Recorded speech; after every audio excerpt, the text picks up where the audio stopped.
अस्सलाम वालेकुम नाजरीन, मैं हूं आपकी होस्ट वजीहा मलिक। आज के मौजू पर गुफ्तगू करने के लिए हमारे साथ मौजूद हैं लीगल लॉ फर्म से एडवोकेट राना दिलावर अली साहब। जी दिलावर अली साहब, कैसे हैं आप? अल्हम्दुलिल्लाह, आप कैसी हैं? अल्लाह का शुक्र। दिलावर अली साहब, आज का हमारा मौजू है अरेस्टेड पर्सन के बारे में। मेरा पहला सवाल आपसे ये है, अरेस्ट क्या है? जी बिल्कुल। अरेस्ट जो है वो बेसिकली हमारे सोसाइटी में एक कॉन्सेप्ट बहुत गलत है कि किसी भी पर्सन को गिरफ्तार करने के लिए पुलिस आती है, धक्कम पेल करती है, गिरेबान से पकड़ती है, घसीटती है या हथकड़ियाँ लगाती है, उसे ज़ोर ज़बरदस्ती ले जाती है। ऐसा कुछ नहीं है। जी, arrest basically custody of body है। ठीक है। यानी अगर कोई पर्सन खुद ही कह देता है कि जी ठीक है, मैं आपके साथ जाने के लिए रेडी हूं, तो उसे एक्स्ट्रा रिस्ट्रेंट नहीं किया जा सकता according to section 50 of CrPC.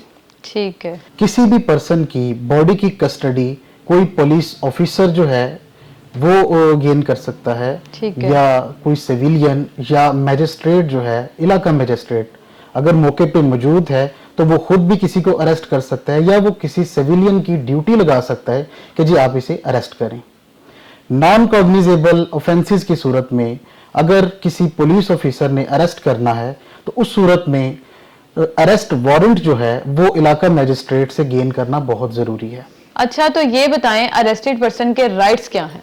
According to article 10 of constitution of Pakistan, अगर किसी भी पर्सन को अरेस्ट करना है तो जरूरी है कि उसे ग्राउंड्स बताई जाएं कि किन वजूहात की बिना पे उसे अरेस्ट किया जा रहा है। ठीक है। उसके अलावा उसका ये भी राइट है कि वो अपनी मर्जी के किसी एडवोकेट को चूज कर सके, उससे कंसल्ट कर सके, और अपने किसी भी दोस्त को, अजीज वकारब को, रिश्तेदार को इन्फॉर्म कर सके ठीक है अपनी अरेस्ट के बारे में। और उसके अलावा अगर बेलेबल ऑफेंसेस हैं तो ये पुलिस ऑफिसर की जिम्मेदारी बनती है, ठीक, और उस अरेस्टेड पर्सन का राइट है कि उसे बताया जाए कि अगर वो श्योरिटी फर्निश करता है और पुलिस चाहती है तो उसे रिलीज कर सकती है। According to section 54 of CrPC, ये किसी भी अक्यूज्ड अरेस्टेड पर्सन का ये राइट है कि वो अगर चाहता है उसका मेडिकल एग्जामिनेशन करवाया जाए तो उसका मेडिकल एग्जामिनेशन जो है वो फौरी तौर पे विदाउट वेस्टिंग टाइम करवाया जाए।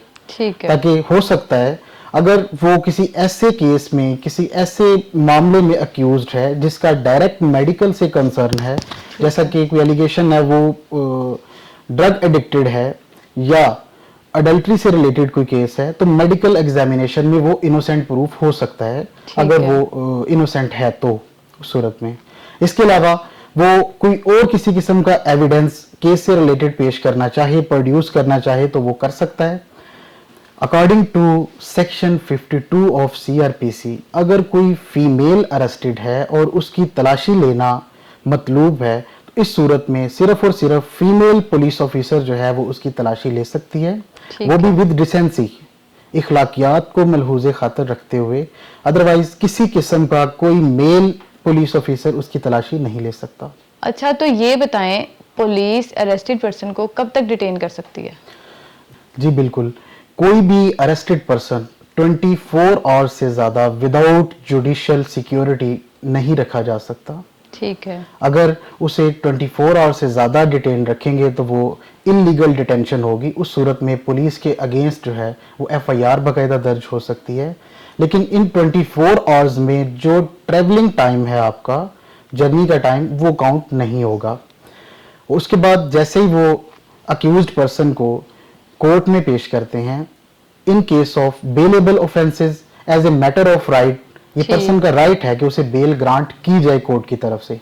इन case of non bailable offences, court की डिस्क्रिशन है कि वो उस पर्सन को जुडिशियल रिमांड पे भेज दे या फिजिकल रिमांड पे दे दे। तो अच्छा, ये बताएं क्या पुलिस रिमांड में फिजिकल तौर पर टॉर्चर कर सकती है? नहीं नहीं, ऐसा कोई कॉन्सेप्ट नहीं है। फिजिकल रिमांड या जिस्मानी रिमांड से मुराद कस्टडी ऑफ बॉडी है। इसका मतलब बिल्कुल भी टॉर्चर करना नहीं है। ठीक है। क्योंकि पुलिस का काम सिर्फ कलेक्शन ऑफ एविडेंस है, कोई डिसीजन देना या किसी को टॉर्चर करना नहीं है। According to article 14 of constitution of Pakistan, किसी भी पर्सन को टॉर्चर नहीं किया जा सकता for the purpose of collecting evidence. सही। और according to article 4 of constitution of Pakistan किसी भी पर्सन को कंपेल नहीं किया जा सकता कुछ भी ऐसा काम करने के लिए जिसके लिए कानून उसे बाउंड टू नहीं करता। अच्छा, तो मेरा आखिरी सवाल आपसे ये है, अगर अरेस्टेड पर्सन माली तौर पर कमज़ोर हो तो वो क्या करेगा? जी बिल्कुल, अगर कोई पर्सन फाइनेंशियली बहुत वीक है और वो एक्सपेंसेस जो हैं एडवोकेसी के बियर नहीं कर सकता ठीक या है। वो खुद चाहता है तो उसे फ्री लीगल एड प्रोवाइड की जाएगी। ठीक है। उसके अलावा हर पर्सन का जो है वो बेसिक राइट है कि उसके लिए फेयर ट्रायल चलाया जाए।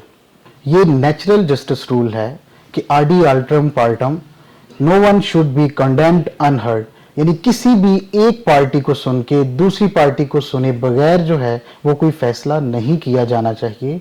मतलब इंसाफ सिर्फ होना नहीं चाहिए बल्कि इंसाफ होता हुआ नजर भी आना चाहिए। जी राना साहब, आपका कीमती वक्त देने का बहुत शुक्रिया। नाजरीन, उम्मीद करती हूँ आज के मौजू से आपने बहुत कुछ सीखा होगा। इसके साथ ही अपनी मेज़बान वजीहा मलिक को इजाज़त दें। अल्लाह हाफिज़।